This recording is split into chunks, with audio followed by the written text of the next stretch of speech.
vamos falar um pouquinho aqui dessa figura ímpar que o século XX viu passar aqui pela nossa dimensão e mostrar que realmente ele, apesar dos anos que nos separam da sua morte, que aconteceu em 2002, né, quando o Brasil exatamente vencia o seu 5º campeonato mundial de futebol no mesmo dia, apesar de ter passado todo esse tempo, não existe ninguém daqueles que estão encarnados e que deram a sua vida em favor da divulgação do Espiritismo que possa se equiparar a ele. Ele sempre foi muito assim refratário a qualquer tipo de informação a respeito dele mesmo que fosse preservada ou registrada, com exceção de uma coisa que o professor Ramiro Gama, um personagem importante, fez por conviver com ele uma ou duas vezes por ano, né, e que foi recolhendo fatos e dados e que foram fechados num livro publicado aqui pela editora LAC de São Paulo, chamado Lindos Casos de Chico Xavier, onde a gente vê que ele era realmente uma figura diferente da maior parte das pessoas que viveram com ele na cidade de Pedro Leopoldo, posteriormente na cidade de Uberaba, né?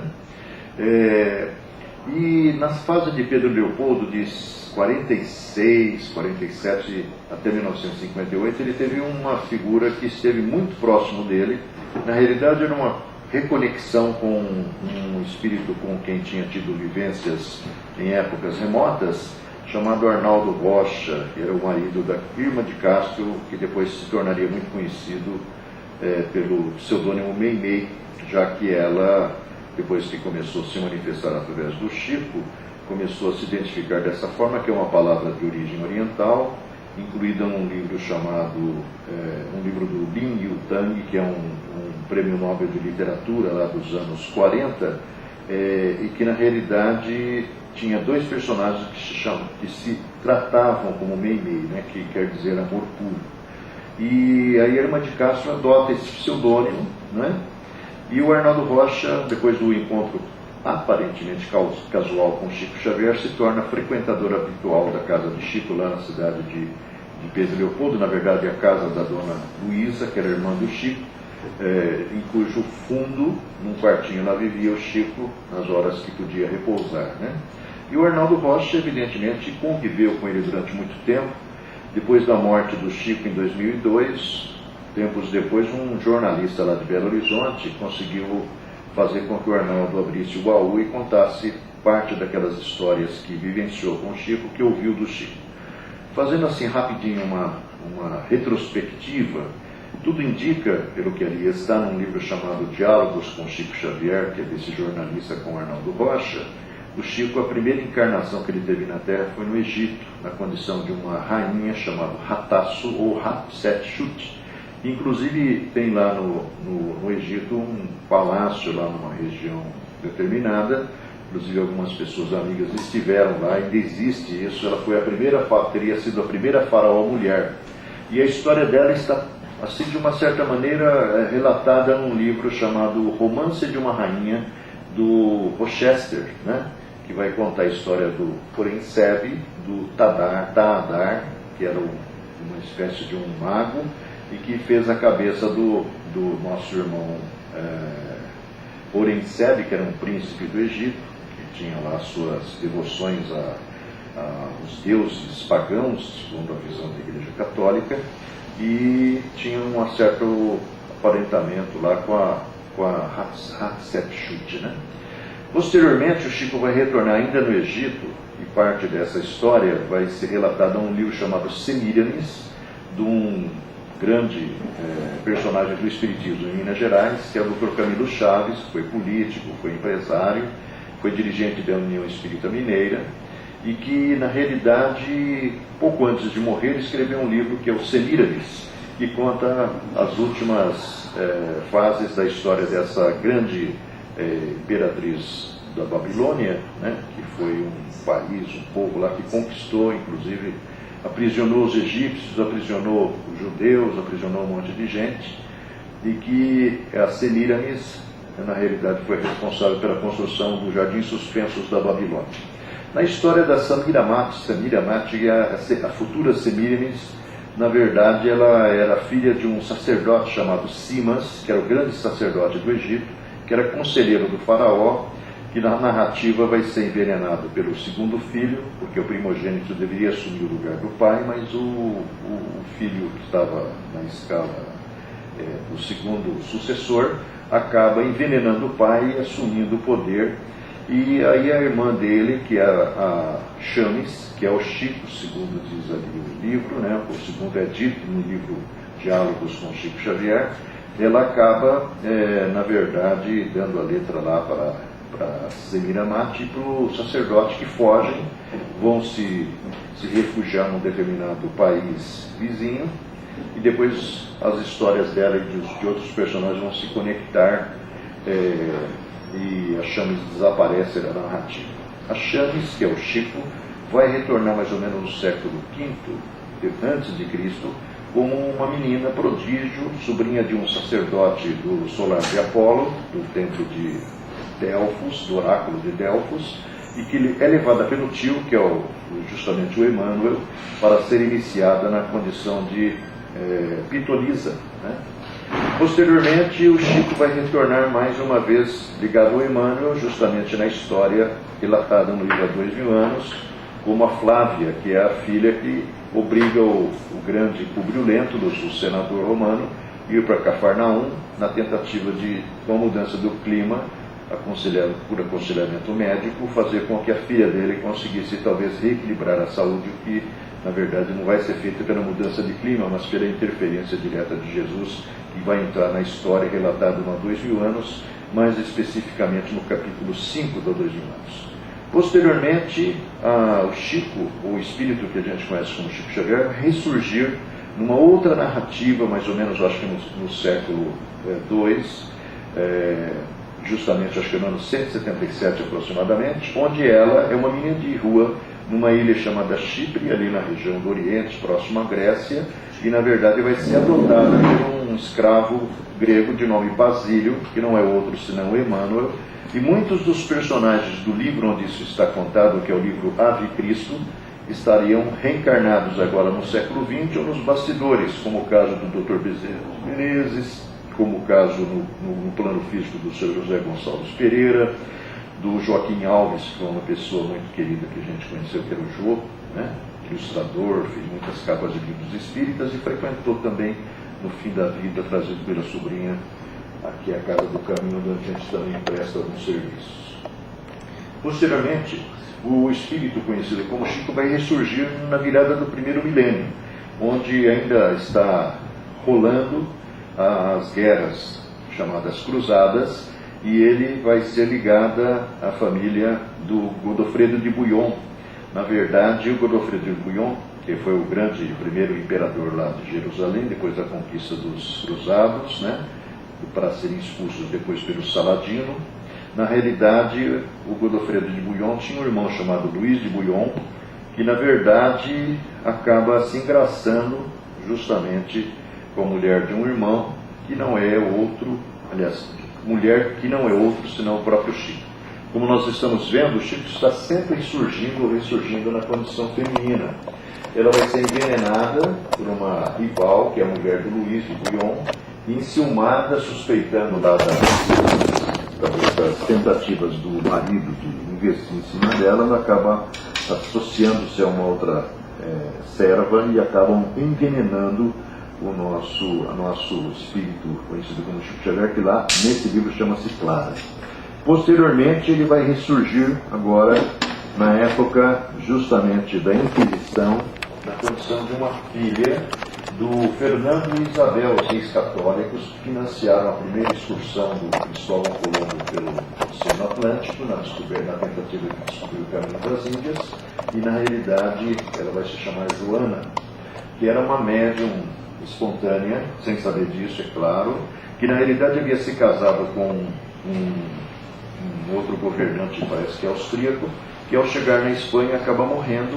Como ela viu o espírito do marido ao lado do corpo, ela não permitiu que ele fosse sepultado, colocou-o, segundo reza a história, sobre uma carruagem e saiu mostrando o interior da Espanha, até que a Inquisição pressionou de tal forma o rei que ele acabou aprisionando a sua própria filha Joana, que é conhecida como Joana Louca pela história, e que na realidade vai fazer com que ela fique 40 anos enclausurada. Chico Xavier conta que essa fase foi uma fase preparatória para a solidão que ele enfrentou nessa existência mais recente, embora cercado constantemente por pessoas.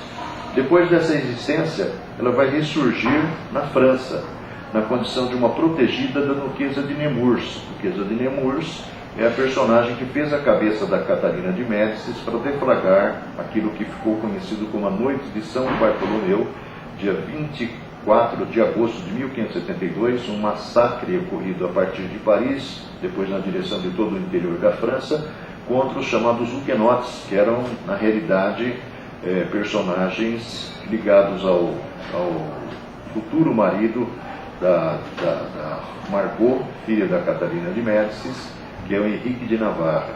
E, na realidade, isso desencadeou uma série de karmas coletivos e individuais, muitos que acabaram sendo resolvidos ou resgatados agora no século XX. Né? A Duquesa de Nemours protegia uma menina, uma adolescente, cuja história pode ser, de uma certa forma, resgatada na leitura de um livro de um homem chamado Newton Boechat, chamado O Espinho da Insatisfação. Existe ali um capítulo chamado Um Espinho na História da França, onde, depois de ver vários filhos da Dona Esmeralda, que se tornou amiga do Chico, que não era outra senão a Duquesa de Nemours, que estava resgatando os seus equívocos do passado, ele, de uma certa forma sensibilizado diante de tantas tragédias na vida de uma pessoa tão boa, pergunta ao Emmanuel por que de tudo aquilo. E o Emmanuel fala se ele queria saber, e ele diz que sim. Então o Emmanuel coloca a sua mão sobre a fronte de Chico, e Chico tem uma espécie de uma regressão de memória, onde se vê correndo pela noite escura de 24 de agosto de 1572, indo buscar socorro na casa da Duquesa. Né?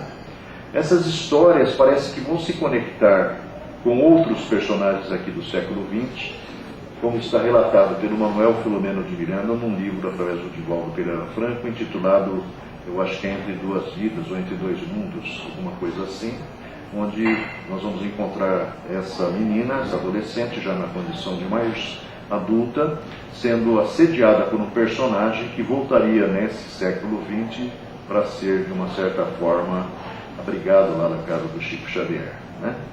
Depois dessa experiência, ele ainda continua na França, e essa história seguinte pode ser consultada num livro chamado Eu Sou Camille Desmoulins, que é um livro onde o Hermínio Miranda desenvolve uma pesquisa de regressão de memória com um jornalista chamado Luciano dos Anjos, que na realidade nos estados alterados de consciência recorda ter sido personagem da Revolução, ligado a Danton, Robespierre, todos aqueles personagens que foram os cabeças da Revolução Francesa, e na realidade ele vai contar a história de uma aia, uma criada, de uma duquesa de Arras, que teve a felicidade ou o azar de pisar no pé da Maria Antonieta, e o rei Luís XVI expulsa ela da corte, que foi a grande sorte, porque dias posteriores acontece justamente a reviravolta, e toda a corte que cercava o rei, o próprio rei e sua família foram decapitados, e ela acaba fugindo dali para a Espanha. Tem alguns episódios muito interessantes também narrados nesse livro pelo César Bournier, que também foi personagem da Revolução e que se tornou muito amigo do Chico depois que seu filho, em 29 de abril de 1938, morreu por causa de uma meningite galopante que matou um molequinho chamado Cezinha Bournier, o que fez com que o grande advogado na realidade, família de Juiz de Fora, o pai dele foi um dos fundadores de uma faculdade lá em Juiz de Fora. Na realidade, esse advogado acabou indo ao encontro do Chico, ele era, na época, um grande desconhecido, e ali estabelece-se uma conexão que também é o reatar de relações passadas, né? E muita coisa interessante é contada nesse livro Eu Sou Camille Desmoulins, e algumas outras coisas são contadas pelo Ranieri, falando também a respeito desse momento da vida do Chico, onde ele encontra o tal do César Bournier. Né? Posteriormente, ele, depois desse episódio na França, ele foge para a Espanha. O que vai acontecer aparentemente com o próprio Emmanuel, que era um padre chamado Jean-Jacques Tourville, e que na realidade foge também para a Espanha. O Chico aparentemente vai até Barcelona, existe uma série de fatos interessantes envolvendo ele. O Valdo Vieira do século XX teria sido filho dele naquela existência, e quando ele morre em 1880, ele já é, de uma certa forma, preparado para desempenhar a tarefa que desempenharia no século XX a partir de 2 de abril de 1910.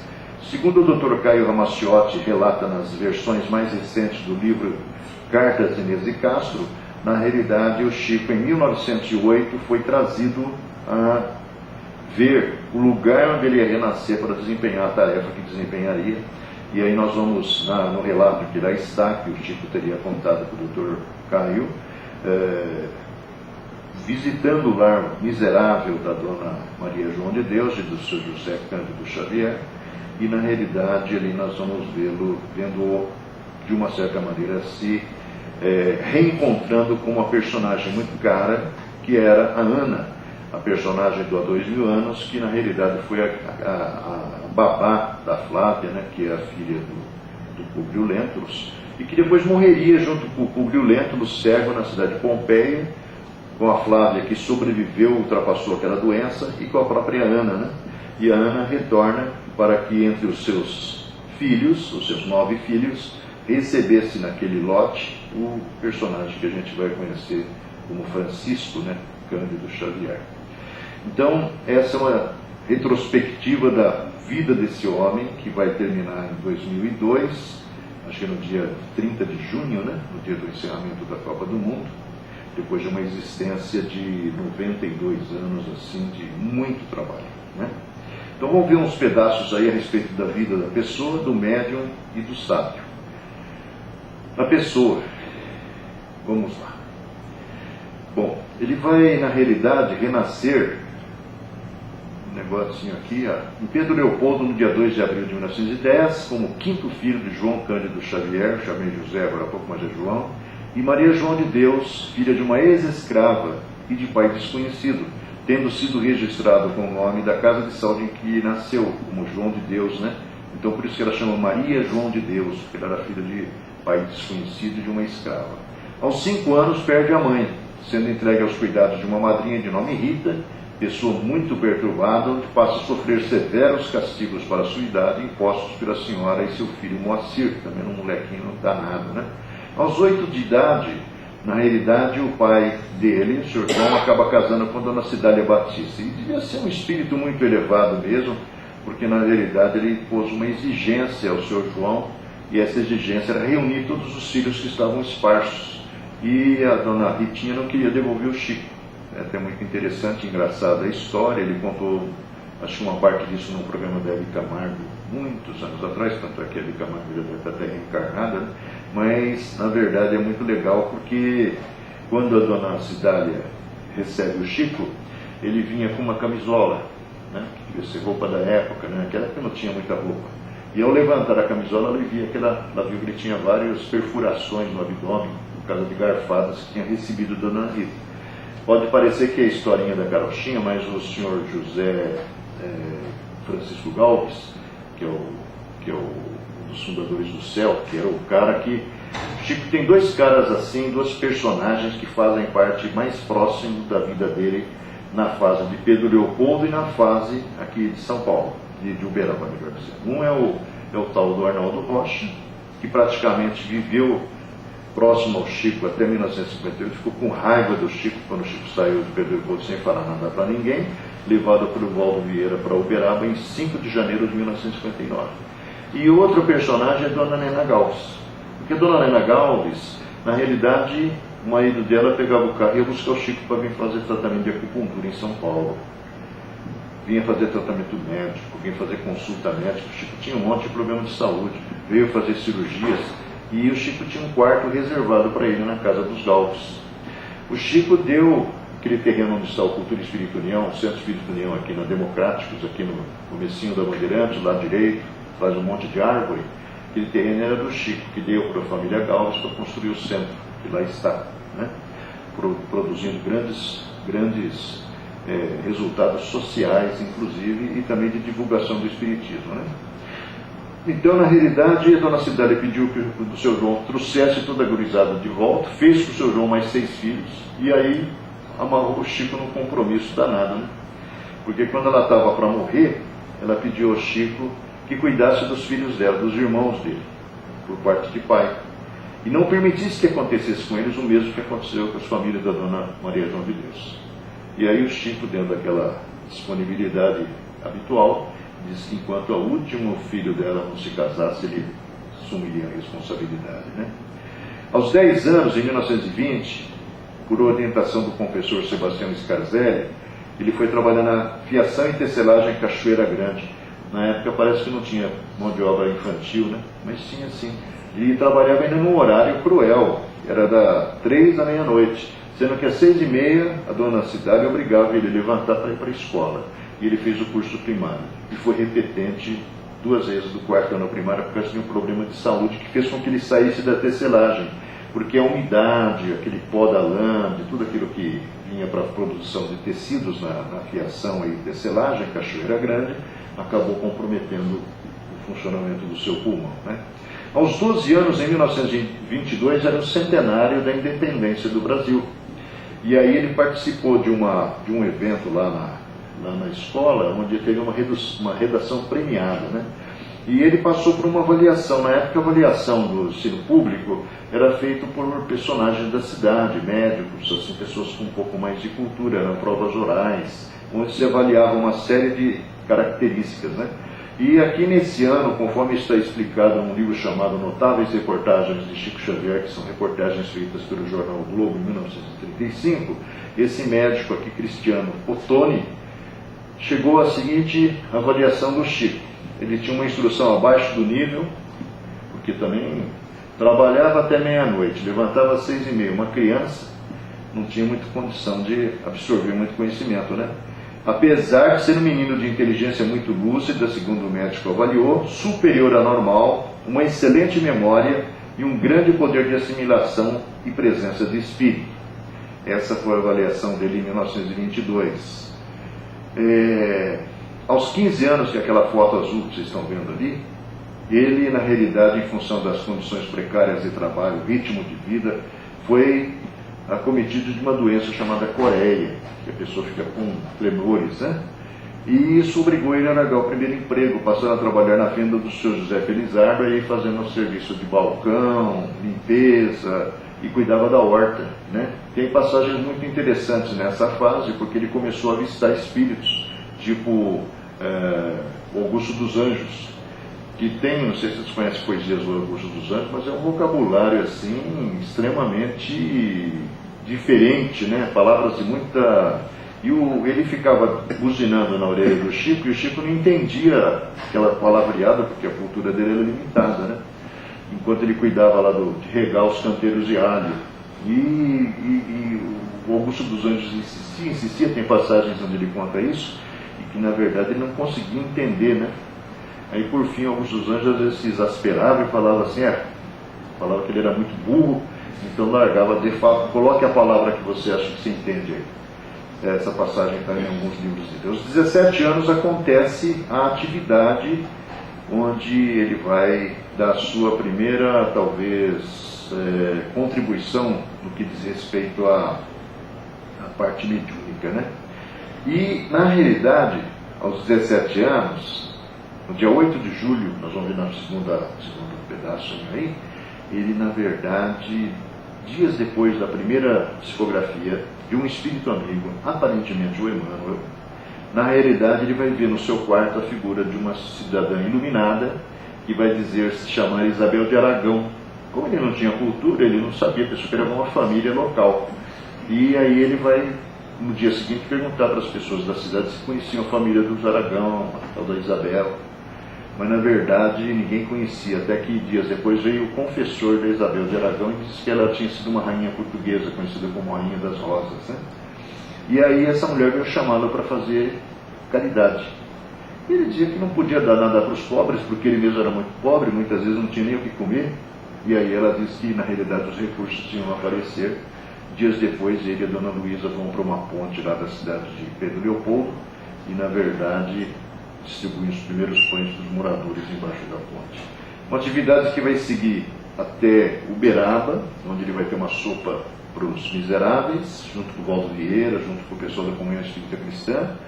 Depois que ele morreu, isso continuou com o financiamento de um empresário lá do Rio Grande do Sul, que era admirador do Chico, que continuou dando dinheiro, até que algum tempo atrás aí, isso foi interrompido por decisão do filho adotivo dele, Willis, que criou um problema social muito grande em Uberaba, porque muitas pessoas vinham até ali, naquele lá, sopa que era distribuída, para pegar, depois de passar uma semana sem comer, porque a última vez que comeram foi na sopa da semana passada, vinham com o baldinho para levar a sua sopa lá para os leitinhos, ainda recebiam uns vasilhames de leite em caixa, que o homem lá bancava, né?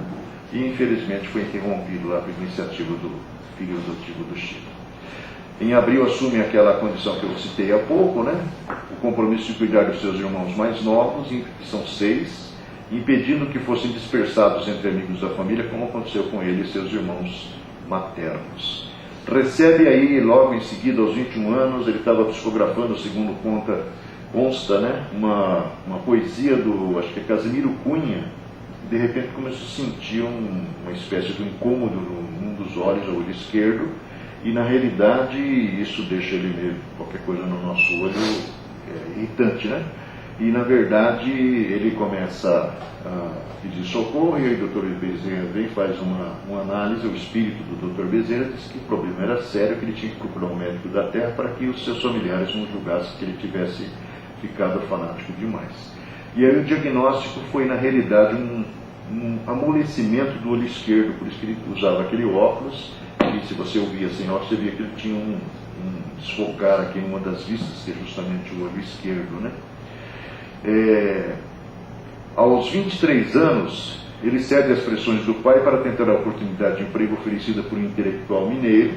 Ficou lá durante algumas semanas na casa desse homem hospedado, e ali só se faziam discussões entre intelectuais a respeito de literatos famosos, e na realidade ele ficava cuidando do filho do homem, né?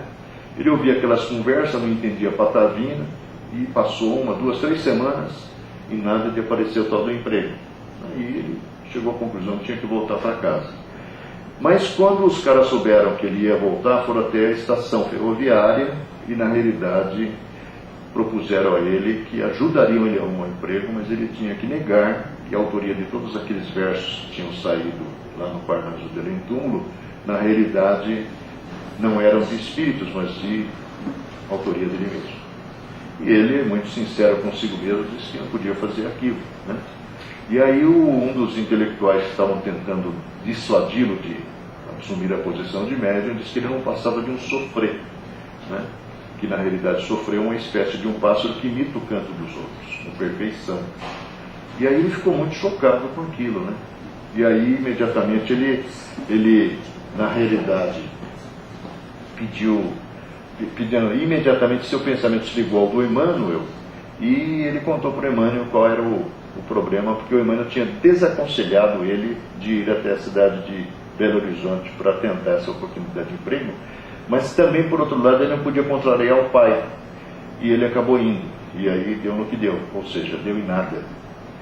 E aí o Emmanuel, na realidade, dentro daquela rigidez com que o tratou sempre, né, disse que na verdade ele não era um sofrer, que ele estava se sentindo muito humilhado com aquela comparação que foi feita, né? Ele não era um sofrer, mas ele tinha que sofrer muito para aprender, e que voltasse para trás para continuar trabalhando, né? Volte a Pedro Leopoldo e procuremos trabalhar. Você não é um sofrer, mas precisa sofrer para aprender. Aos 25 anos, em 1935, é quando, na realidade, começaram a aparecer as primeiras poesias do Humberto de Campos, e aí ele vai justamente a ser assediado por um jornalista chamado Clementino de Alencar. Essa história é muito legal, porque na realidade fragmentos dessas reportagens que na realidade foram veiculadas pelo Globo ao longo de 3 ou 4 meses, até que o Emmanuel falou que tinha acabado já essa fase, que na realidade o Chico tinha que trabalhar, e o jornalista que fosse procurar sua turma. Nesse meio tempo aconteceu muita coisa interessante, tipo assim, o jornalista fazer perguntas em inglês mentalmente, e o Emmanuel ia responder em inglês na escrita. O jornalista fez perguntas assim, dos mais diferentes níveis, seja na área da economia, na área da política, todos os assuntos, para testar mesmo se existia um espírito por trás daquilo ali, né? E na realidade todas as respostas foram dadas. Isso aí, na realidade, foi publicado num livro que saiu aqui por São Paulo pela LAC Editora, chamado Palavras do Infinito. O Palavras do Infinito é um livro absolutamente desconhecido pelos espíritas de agora, mas ele tem um dado muito importante que nós usamos na exposição do mês passado, que é uma extensa mensagem do 7º presidente brasileiro fazendo uma análise da situação do Brasil em 1935, quando Getúlio Vargas estava no poder, e fazendo um prognóstico do que aconteceria se a política nacional não fosse talvez redirecionada no sentido de dotar de educação os cidadãos brasileiros. Que a classe operária, quando chegasse ao poder, aí ela ia tentar cobrar aquilo que foi denegado sempre, que é o que acabou acontecendo.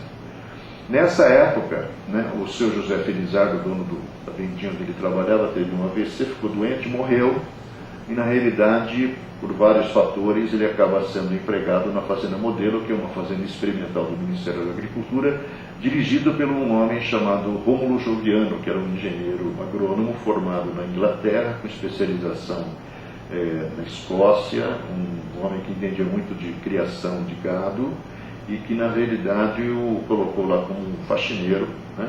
Mas ao mesmo tempo usava a mediunidade dele nas noites de quarta-feira, para que na sede da Fazenda Modelo, onde o Dr. Rômulo e a Dona Maria, sua esposa, viviam com a Wanda, a filha mais nova, né? Na realidade usava o Chico nas noites de quarta-feira para o Evangelho no Lar. Esse período é muito interessante porque está hoje revelado que o Chico foi usado muito e muito mesmo, durante muitos anos, para a produção de mensagens através da chamada tábua de Ouija. Aquela tábua que tem um abecedário, números, um ponteiro, você coloca a ponta do seu dedo no lado da tábua, o outro coloca lá, e os espíritos vão indicando as letras, vão compondo palavras que constroem frases.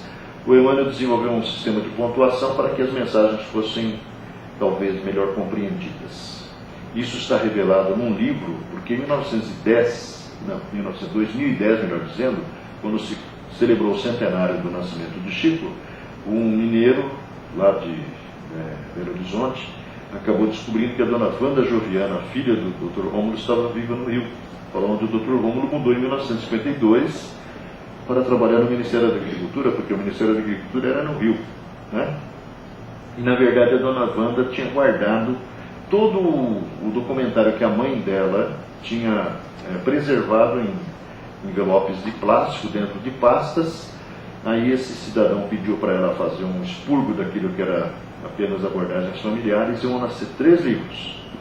Um livro chama-se Sementeira de Luz, que são as mensagens do pai do Dr. Rômulo, o Sr. Arthur Joviano, que foi um homem importante na política e educação de Minas, que é um cara que depois vai ser identificado como um dos personagens do livro 50 anos depois, juntamente com o Cinéios Lúcius, o avô da Célia, que deixou 2 livrinhos para a gente estudar aqui, que é o Jesus no Lar e a Alvorada Cristã, que é utilizado às vezes em evangelização infantil.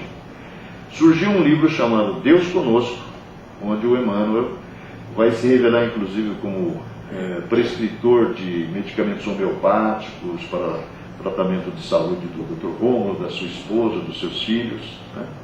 E um terceiro livro que chama-se Militares no Além, porque o Chico foi muito procurado por marechais, generais, pessoas ligadas às Forças Armadas brasileiras ao longo dos anos, e aí foi feita uma exclusão daquilo que era pessoal, e aquilo que é de interesse coletivo foi preservado nesse livro. Então Sementeira de Luz, Deus Conosco e Militares no Além. O Sementeira de Luz vai nos falar inclusive sobre o surgimento do André Luiz. Quem é o André Luiz? Né? Por que ele foi escolhido? E mostra que o André Luiz foi, na realidade, selecionado entre outros candidatos para fazer o que fez pelo não comprometimento com nenhuma escola religiosa. Bom, aos 30 anos, em 1940, ele é ameaçado por um ataque de uremia, e o médico tinha desenganado. Se ele, na realidade, passasse de 48 horas, ele sobreviveria, senão ele ia morrer. Aí ele pede para o Emmanuel que o recebesse na espiritualidade, dentro daquela rigidez com que o professor Emmanuel o tratava, disse assim: não posso, Chico, auxiliá-lo no seu desencarne, tem muito o que fazer. Mas se você sentir que a hora chegou, recorra aos amigos do Luiz Gonzaga, você não é melhor que os outros. Era legal esse tal de Emmanuel, né? Em 42 aos 32 anos, acata a sugestão-solução do seu superior no trabalho, alterando o seu nome para Francisco de Paula Cândido Xavier, porque a Igreja de Minas estava perseguindo o Rômulo Joviano e o Ministério da Agricultura pelo fato de empregar esse médium que estava recebendo essas mensagens aí do plano astral. Minas é um país, é um estado eminentemente conservador e católico, então o Dr. Rômulo encontrou essa alternativa para que ele continuasse sendo funcionário do Ministério da Agricultura, né, ante as pressões exercidas por autoridade eclesiástica para que fosse demitido. Aos 34 anos, em 44, ele é tema de entrevista desmoralizante efetuada por dois consagrados jornalistas, que é o Jean Manzon e o Davi Nasser, que se fizeram passar por estrangeiros com esses nomes aí, né? E aí fizeram um monte de fotografia. A gente tem um trabalho que a gente recuperou aí na Biblioteca Central de São Paulo, as imagens, o Chico sentado dentro de uma banheira com uma vela acesa, um guarda-chuva aberto. Fizeram para desmoralizar e desacreditar. Sendo que na saída, o Emmanuel mandou dar um livro para cada um. E no livro o Emmanuel fez uma dedicatória. E na verdade, nas dedicatórias, o Emmanuel usou o nome verdadeiro dos dois. Quando o Jean Manzon chegou em casa e abriu o livro, ligou imediatamente para o Davi Nasser, se ele tinha falado alguma coisa. E o Davi Nasser negou. Então, olha o seu livro. Quando ele olhou o livro, o Emmanuel tinha feito a dedicatória, ou seja, o Emmanuel sabia que os dois estavam se passando por jornalistas estrangeiros, mas não era nada disso. Quando isso aconteceu, segundo está preservado, inclusive, numa imagem de televisão, o Davi Nasser disse que nunca mais ia brincar com esses negócios de espiritismo, porque era uma coisa realmente perigosa, né? Aos 49 anos, muda-se para a cidade de Uberaba, motivado pelas pressões decorrentes de matéria publicada por jornal de grande circulação, Estado de Minas é o jornal, contendo entrevista difamatória de um sobrinho que suicidaria meses depois. No filme, no livro do Marcel Sotomayor, é apresentado ao Mauri Pena como sendo, na realidade, de uma certa maneira, perseguido pelo Chico pelo fato de ele ter uma namorada que o Chico não gostava.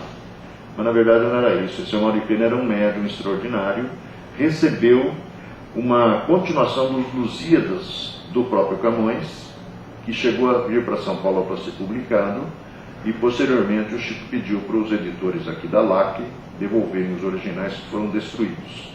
E na verdade ele acabou vendendo-se para o jornal e fazendo uma matéria difamatória contra o tio.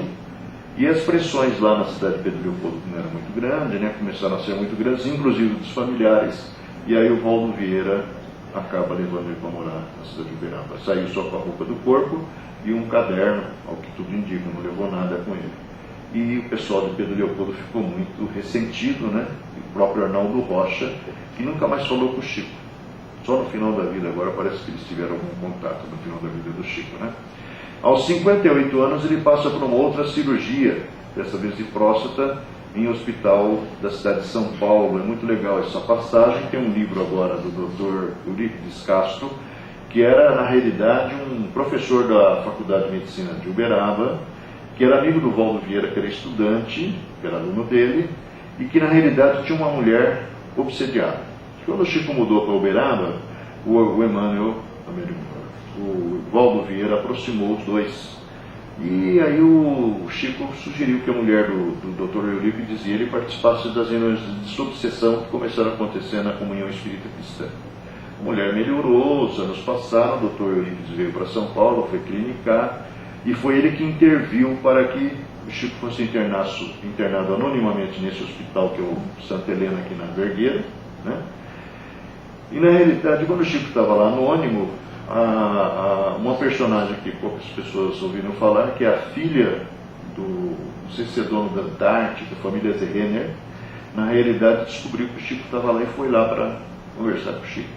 Porque o Hospital Santa Helena, na verdade, era o hospital dos funcionários do Antártica, ou da Brahma, alguma coisa assim. Que agora é do Oswaldo Cruz, né? O Oswaldo Cruz que assumiu o Santa Helena. E muitas coisas interessantes aconteceram nesses dias que o Chico esteve lá internado, né?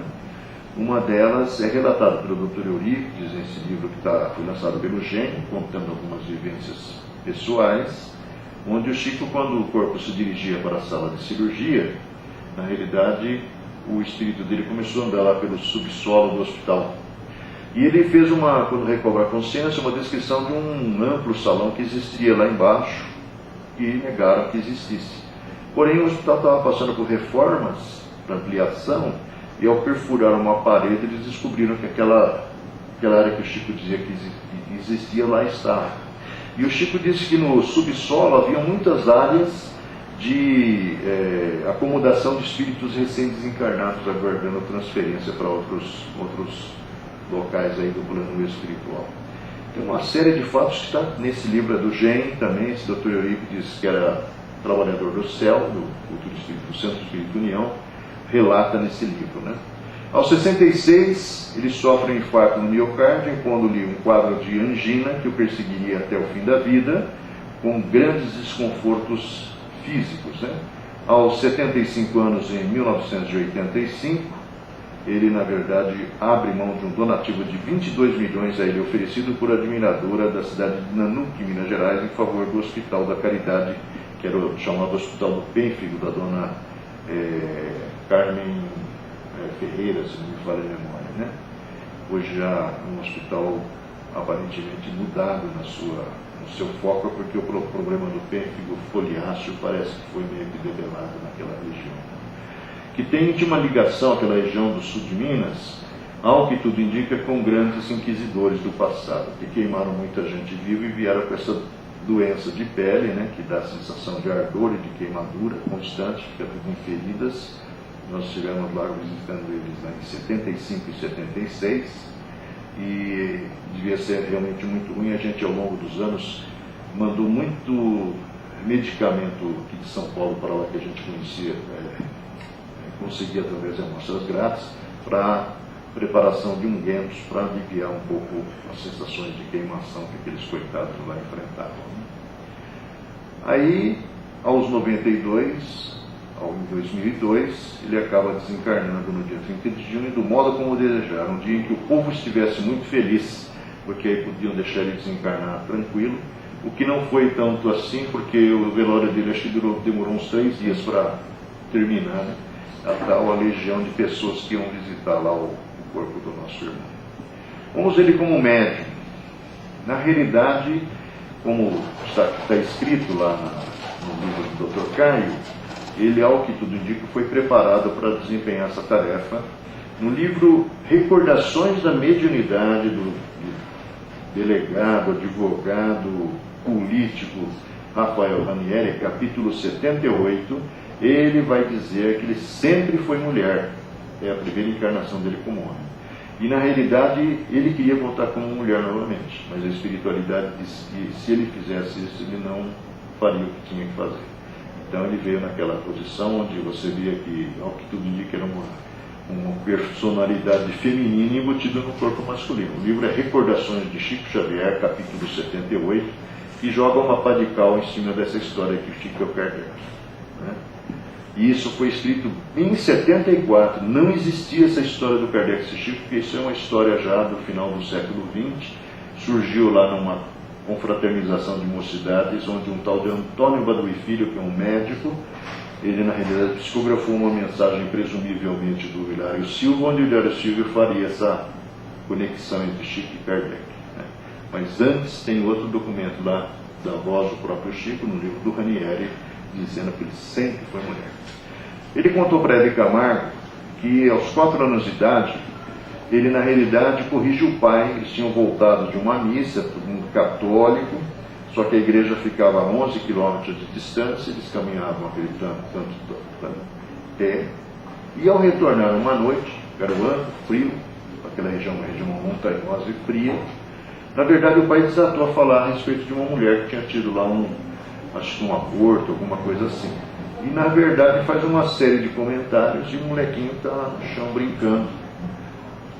E o pai desatado a falar mal da mulher, na realidade, de repente o Chico levanta para ele e fala assim: o senhor naturalmente não está informado com respeito ao caso, O que houve foi um problema de nidação inadequada do ovo, de modo que a criança adquiriu posição ectópica. O homem ficou assustado. Maria, trocaram a nossa criança, esse aqui não é o nosso filho. Ela falou, não, mas ele está com roupa diferente. Aí ela falou, não, é porque ele voltou com a roupa úmida e eu troquei ele. A dona Maria estava fazendo café para o senhor João, né?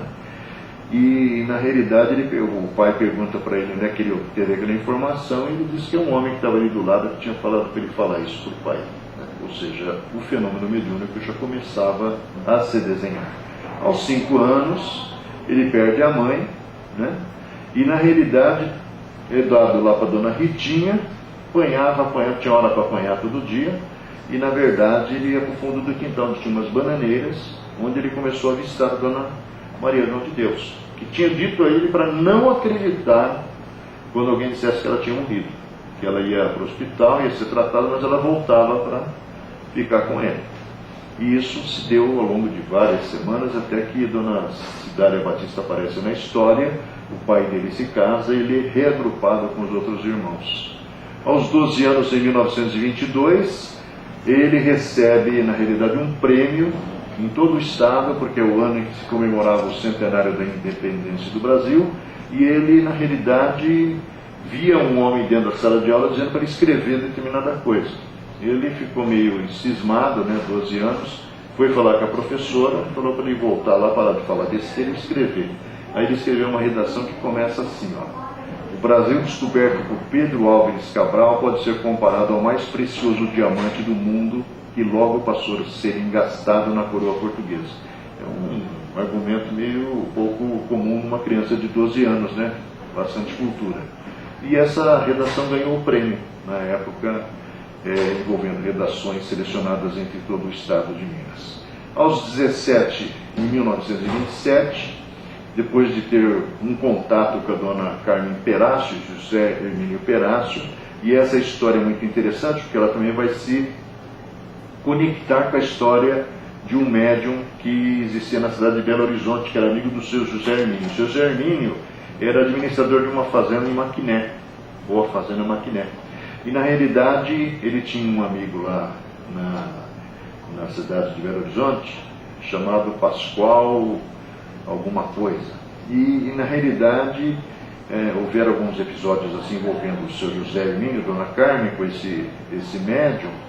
E, na verdade, a dona Carmen foi curada de um processo obsessivo por esse médium, cuja mensagem está contida num livro chamado, eu acho que é Instruções Psicofônicas ou Vozes do Grande Além.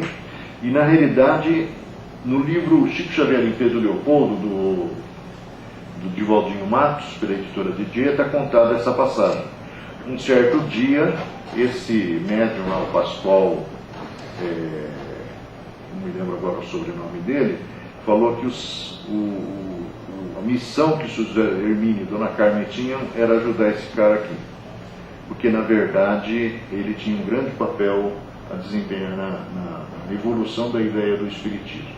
Ele ia ser responsável pelo surgimento de muitos livros, ia morrer velho e não teria substitutos, né? Então, essa situação, na realidade, começa justamente em 8 de julho de 1927, quando, numa reunião que a dona Carmen organiza, na verdade acontece o seguinte: ela, com a sua vidência, vê uma chuva de livros caindo em cima do Chico.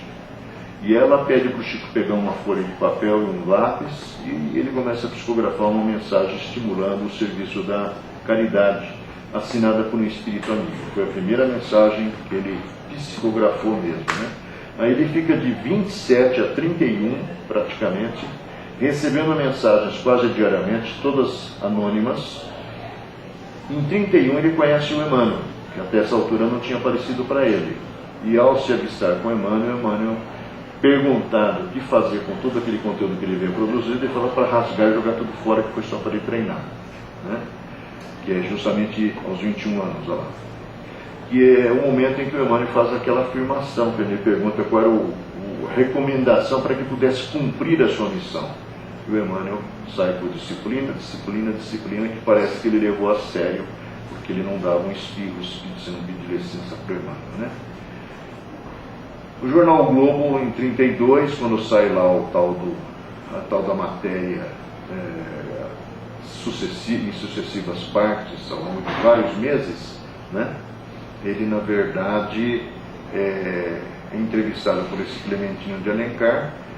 Esse material todo, praticamente fragmentário, foi colocado no livro Palavras do Infinito. Em 1910, um pouquinho antes, alguém achou na cidade de Bauru, no Centro Amor e Caridade lá do nosso amigo lá, Richard Simonetti, justamente uma coleção completa desses jornais. E aí mandaram para o ID de Araras, pediu autorização para o Globo se podia fazer um livro.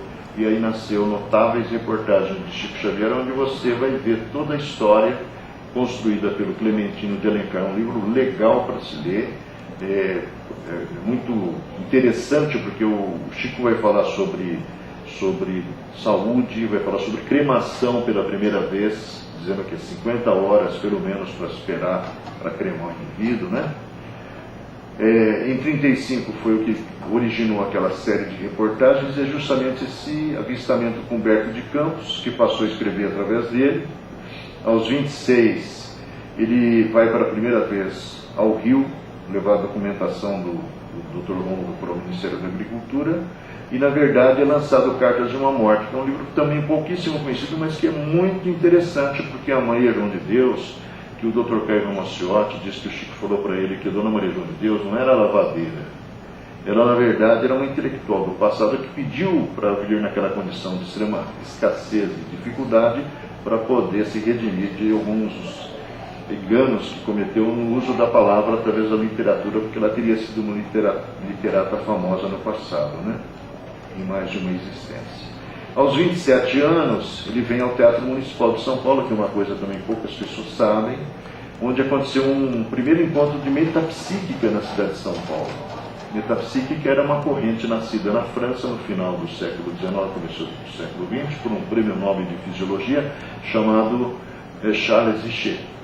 E o Charles Richet criou isso, mas na verdade ele está falando mais do mesmo, ou tentando levar para o meio acadêmico aquilo que o Kardec tinha classificado dentro da sua visão didática. E aí houve esse congresso e pediram para o Chico vir. O Chico veio com a roupa do corpo, não tinha dinheiro, não tinha nada, teve que emprestar roupa para o homem, que estava frio em São Paulo. Acontecem coisas incríveis perante o público de mais de 500 pessoas, uma das quais é o recebimento de uma mensagem pela forma especular, escrita de trás para frente.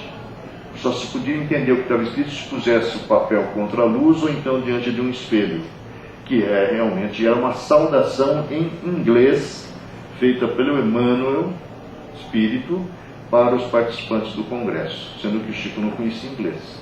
Nesse mesmo ano é lançado esse livro, que é um livro também muito interessante, tem muitas informações curiosas, mas os espíritas também ignoram, não sabem nem que existe. Foi um livro que o Chico teve que fazer vaquinha para que a FEB publicasse, porque achava que era um livro que não teria nenhum interesse comercial. Aí o livro foi realmente bem sucedido, fizeram 3 ou 4 edições sucessivas e quiseram saber do direito autoral depois, né? Aí o Chico teve que passar para a FEB os direitos autorais desse livro, que é, na verdade, o terceiro livro dele, né? Nesse ano seguinte, de 38, foi analisado mês passado aqui o Brasil, Coração do Mundo, Pátria do Evangelho, que conta a história espiritual do Brasil.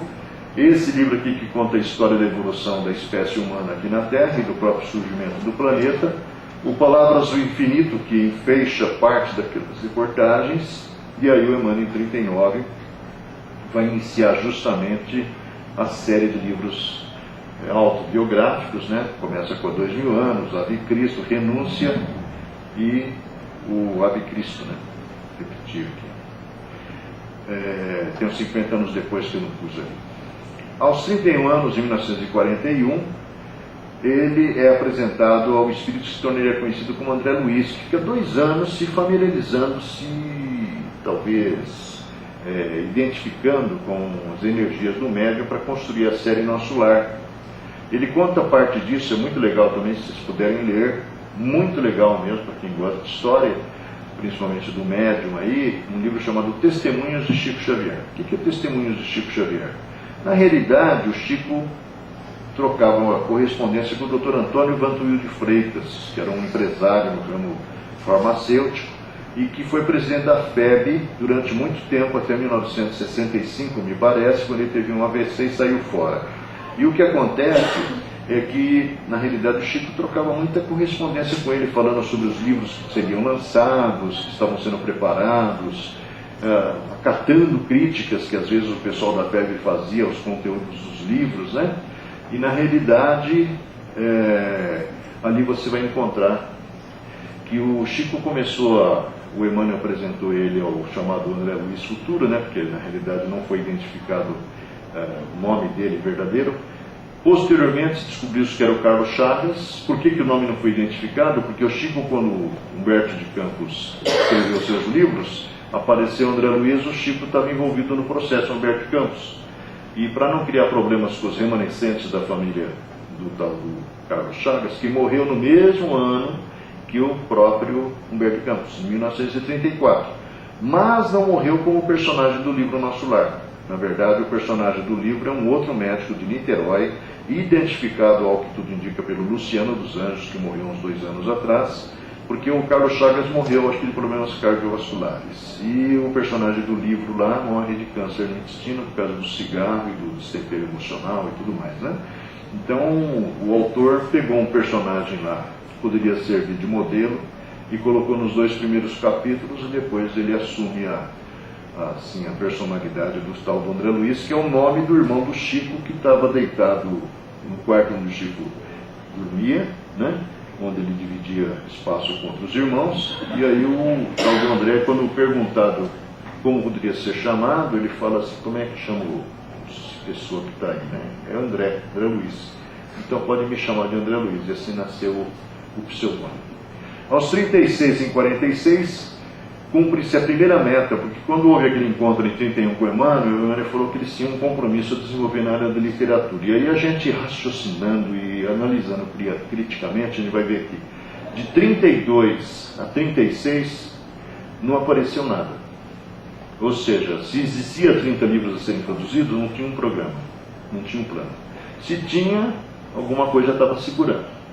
Aí nasceu Cartas de uma Morte, que é o segundo livro, mas que não faz parte, ao que tudo indica, dos livros mais significativos. Aí 37 aparece justamente o Palavras do Infinito, aparece o Emmanuel, e a partir de 39 que começa a desenvolver-se realmente a série. Em 1946 já tinha saído, acho que, 3 livros do André Luiz, que era o Nosso Lar, Mensageiros Missionários, o Obreiro Estava a Caminho, e na verdade completa-se a primeira meta, que eram 30 livros, porque foi num ritmo assim mais acelerado. Que é esse livro Volta a Bocage, do Manuel Maria de Bocage, que é um poeta português. No final dos anos 40, ainda em Pedro Leopoldo, uma das senhoras visitadas rogou a Chico entrasse em sua casa para ver um dos parentes que se encontrava acamado e muito enfermo. O lar modestíssimo, entramos em pequeno grupo que mais o dormitório não comportava.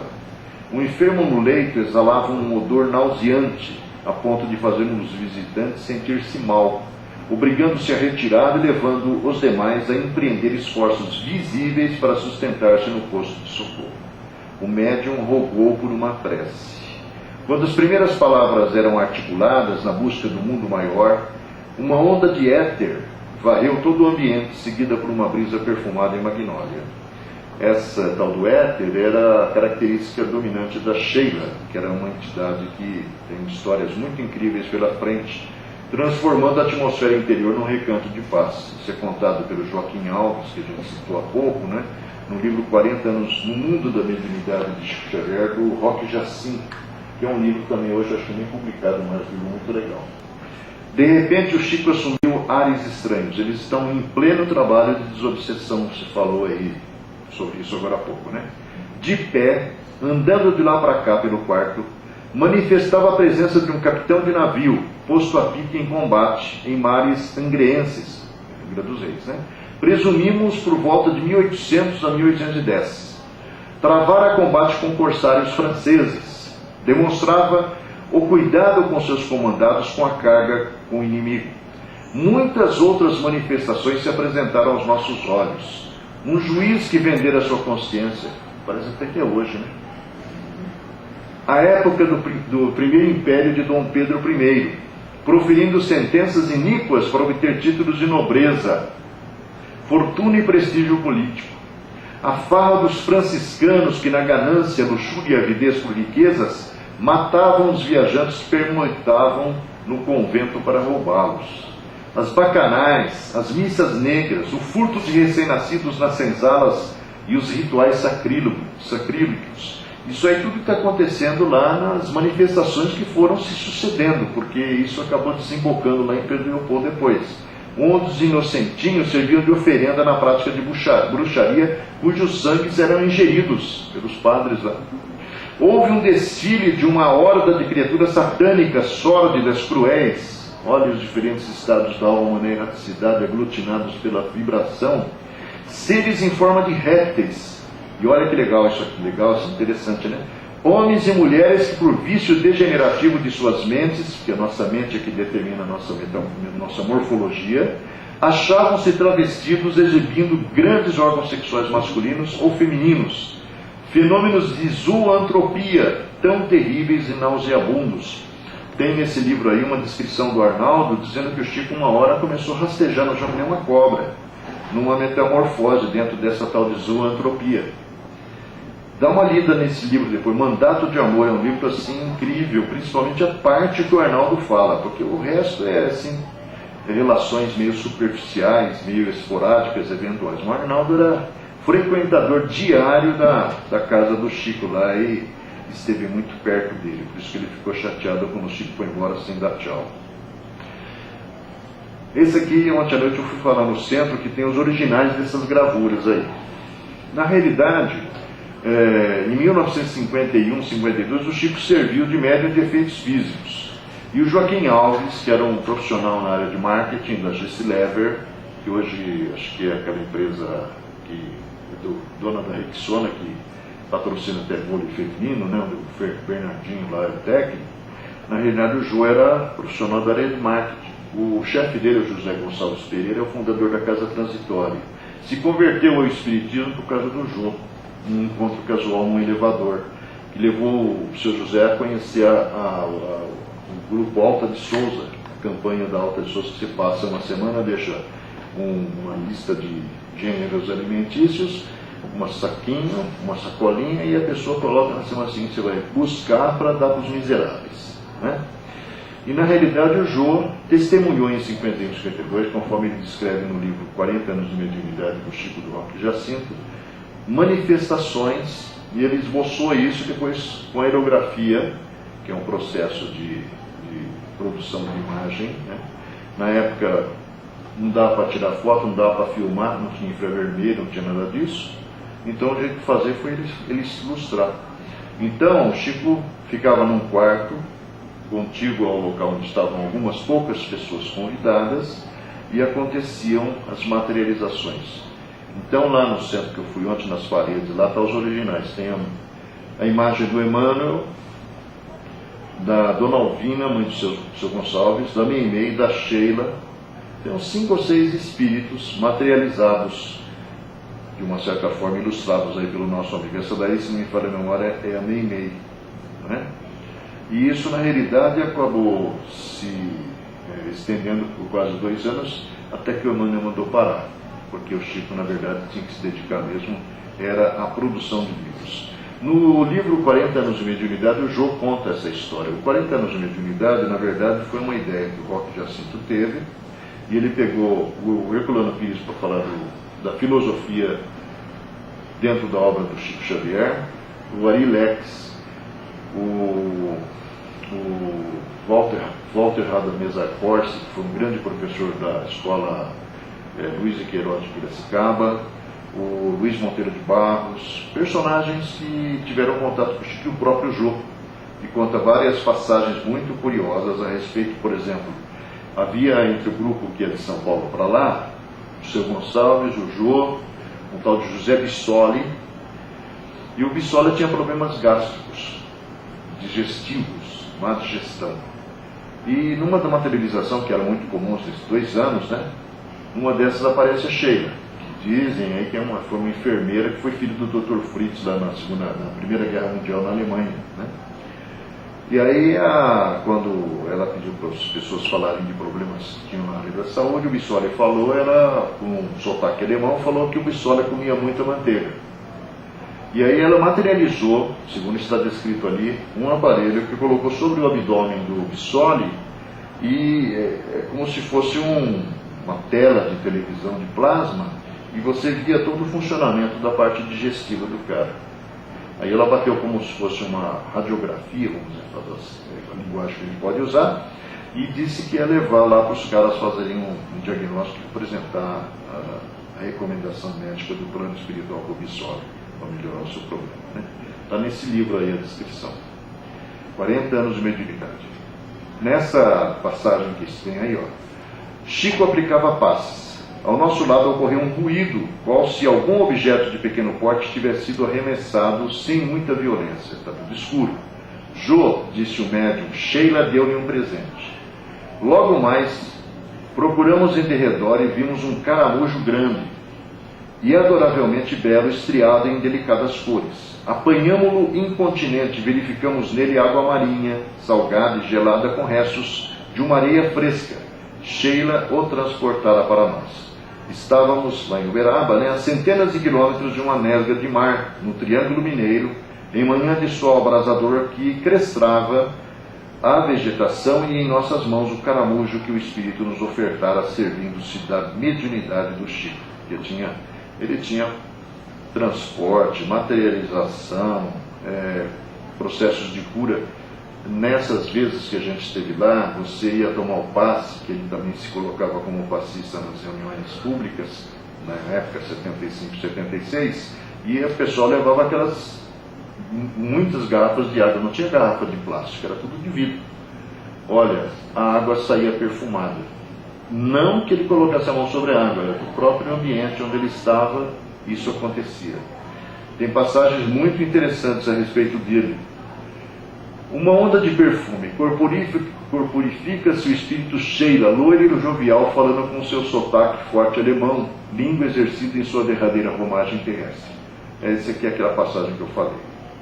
Estabeleceu o diálogo Bissoli. Eu me sinto mal, diz o Bissoli. Sheila, graciosa e delicada, informou: você come muita manteiga, Bissoli. Vou tirar uma radiografia do seu estômago. A pedido, nosso companheiro levantou a camisa, o espírito materializado aproxima-se e entrecorre num sentido horizontal, seus dedos semiabertos sobre a região do estômago do nosso amigo. E tal se lhe incrustasse uma tela de vidro no abdômen, podíamos ver as vísceras em funcionamento. Pronto, disse Sheila, apagando o fenômeno. Agora levarei a radiografia ao plano espiritual para que a estudem e lhe deem um remédio. Saindo o espírito Alta de Souza, a voz de quem dirigiu o trabalho se fez ouvir da espiritualidade. Na Alta de Souza tinha materializado, Agora peço aos nossos amigos que abram a porta para ver o médium, que ele ficava num quarto ao lado. Uma voz direta falando, não tinha nenhum médium falando. Atendemos. Descerrada a porta, encontramos o ambiente todo iluminado e Chico permanecia deitado, atravessado na cama, inanimado. Do seu peito, no local do coração, um esfuziante foco de luz se lançava no espaço, e em letras douradas se escrevia a palavra amor. Também está no livro 40 anos. Tem muitas passagens bonitas ali naquele livro, Vamos em frente. Aos 49, cumpre-se a segunda meta, que é quando ele muda para a cidade de Uberaba, chega-se aos 30 livros, aliás, aos 60 livros, com Evolução em Dois Mundos. Foi escrito capítulos na cidade de Uberaba através do Valdo, capítulos em Pedro Leopoldo através do Chico. Essa junção deu origem à Evolução em Dois Mundos e marcou justamente o início da atividade comum entre o Chico e o tal do Valdo. Essa Susana Mouzinho é uma personagem que está ligada ao Chico de vidas passadas. Ela, a Dona Maria Filomena Luoto, Dona Nena Galves e o próprio Chico. A Susana, na verdade, quando o Chico veio ser operado em São Paulo, o Chico pediu para ela que viesse aqui a São Paulo para acompanhá-lo lá no quarto. E, na realidade, deu-lhe os documentos pessoais dele para que ela cuidasse se acontecesse alguma coisa com ele, porque não tinha certeza que também ia sair da cirurgia, E ela conta num livro que certa vez ela estava lanchando na casa do Chico em Uberaba quando ele passou às suas mãos uma xícara de café. Em pleno dia houve então um impressionante fenômeno de efeitos físicos. Vi altamente surpreendida que seus dedos brilhavam e, como se fossem de cera a derreter-se com o calor, começou a jorrar perfume. O café ficou perfumado e o chão respingado de agradável perfume que invadiu a sala toda. Ele ocultou a mão, meio sem jeito, e perguntei: Chico, o que você sente quando isso acontece? E a resposta: sinto vergonha, minha filha. Esse fato, no meu entender, fala por si só da humildade e da estatura espiritual desse amado mensageiro de Jesus. Está no livro Luz Bendita do Ideal, que tem outras passagens com outros personagens que foram próximos ao Chico. Aos 59 anos, em 69, cumpriu-se a terceira etapa. Ele pensou que ia parar, mas infelizmente para ele e felizmente para nós não parou, quando surge o livro Poetas Redivivos, a essa altura já tinha 418 livros publicados. Aos 61 e 71, participa de 2 programas Pinga-Fogos, que é um divisor de águas na história do espiritismo no Brasil, que os espíritas saíram de trás do muro e se apresentaram para a formação de Casa do Caminho, o Grupo Noel, o Grupo Alta de Souza, aqui perto, Em 74, a Maria Filomena Luoto vai contar uma passagem muito interessante. Não sei se você conhece o Rubens Germinhazzi. O Rubens estava lá nesse dia e disse que foi o que aconteceu mesmo. Ele foi receber os títulos de cidadão Belo Horizontino e, na verdade, depois teve um evento na sede da Comunhão Espírita Mineira, no 2º andar. Então, na realidade, o que acontece, está aquele aglomerado onde o Chico aparecia, estava sempre cheio de gente. E aí surgiu um nego louco com um revólver na mão, dizendo assim: ninguém vai tocar no Chico Xavier, eu defenderei de qualquer um, ele é um santo.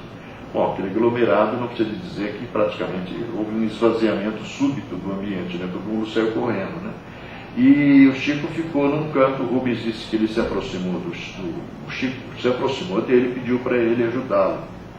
E o Chico ficou meio lívido e estático. A dona Maria Filomena desceu com outra pessoa para o 1º andar e foi atrás da polícia. Quando eles saíram na rua, já estava encostando uma viatura da polícia lá de Minas, polícia militar. Então, na realidade, o que acontece é o seguinte: o policial, acabou falando o seguinte: descemos o andar térreo pensando em providências defensivas e, para o nosso alívio, um jipe com militares da polícia para junto do meio-fio e seus ocupantes vêm ao nosso encontro, sendo recebidos com as seguintes palavras: graças a Deus vocês chegaram, estamos com problemas lá em cima. Antes de qualquer explicação, para surpresa nossa, o chefe da patrulha fala: não tem nada não, vamos subir. O senhor Chico Xavier foi nos chamar na estação rodoviária, onde nos encontrávamos em serviço de ronda. Viemos logo atender ao chamado. Ou seja, foi um fenômeno de bilocação, fora evidente, segundo a dona Maria Filomena. O Rubens Germinhazzi, amigão nosso aí, disse que realmente estava lá nesse dia e confirma que tudo se deu do jeito que está aí. Para finalizar, o lado mais resultado de tudo aquilo que ele fez ao longo da sua vida, iluminando tantas vidas. Alguns comentários dele com a sabedoria que lhe se tornou peculiar, sobre a real valorização do bem. Há uma senhora que perguntou se o real que ele oferecia juntamente com um pequeno farmel com gêneros alimentícios para uma fila de miseráveis que estavam ali não era pouco. Ele respondeu assim: não é pouco, é amor, e o amor é sempre muito. Sobre as críticas, apesar das críticas que recebi a vida inteira, o que me animou a continuar foi saber que Jesus me aceita como sou. Se fosse escutar os espíritas, olha que bacana, isso é para todos nós, não teria feito nada. Sim, porquanto as críticas mais contundentes que me foram e ainda são endereçadas sempre partiram dos companheiros, principalmente daqueles com os quais nunca pude estar, porque nem o conheciam, mas criticavam. Exemplificação. Se nós, os espíritas, nos preocupássemos mais em exemplificar as lições que os nossos benfeitores nos transmitem, estaríamos dando à doutrina a fé que professamos um impulso extraordinário. Opa, voltar lá.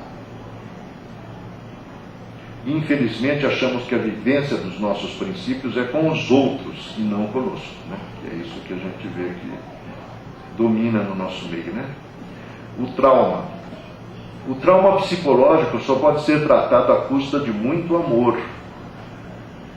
Feridas abertas na alma requisitam longo tempo de cicatrização. Quando recebemos com humildade os reveses que sofremos, o estrago é menor. Sem fé em Deus, muitos espíritos se tornam áridos, de uma aridez que a gente não sabe o que fazer para modificar. Sobre a ociosidade, diz ele, a ociosidade é um abismo. Quem não procura ocupar seu tempo tem o espírito tomado pelos pensamentos oriundos de mentes doentes, enfermas. Precisamos nos ocupar o dia todo, sendo úteis aos nossos semelhantes, cuidando da casa, do jardim, da lavagem de roupas, da varredura do quintal. A mente desocupada traz doença para o espírito. Sobre a violência. A violência é fruto da falta de amor. Quando nos amarmos como Jesus nos amou e amará sempre, ninguém mais levantará o braço para agredir. Sobre os estímulos. As dores são estímulos que recebemos. Quem reage com revolta diante do sofrimento está lutando de modo errado. A aceitação do inevitável é sinônimo de paz. Quando eu me resigno, anulo em boa parte os efeitos da prova. Sobre a curiosidade, eu não sei o que fui no passado. Estou preocupado em saber o que serei no futuro.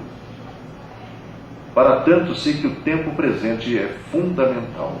Sobre o personalismo, os médiuns, quando permitem que a vaidade os domine, interrompem em si mesmos a sintonia com os espíritos infelizes que desejam vê-los inutilizados para a tarefa. Estudo.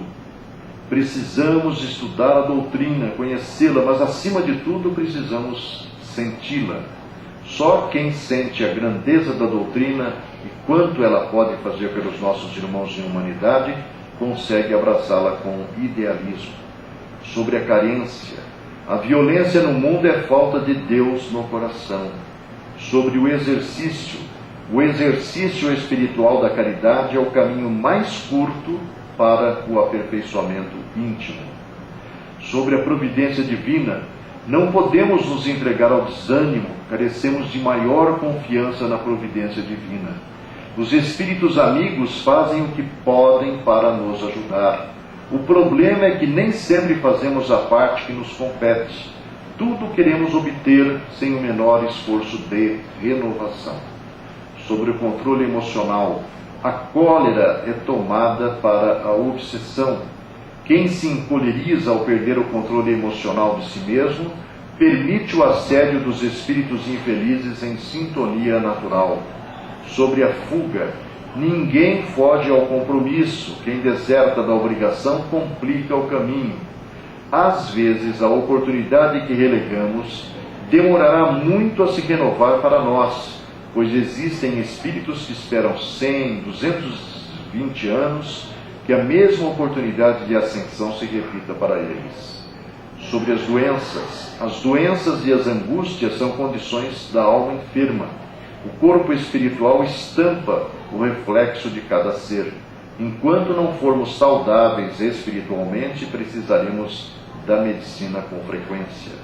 Sobre a verdade um dia aparece.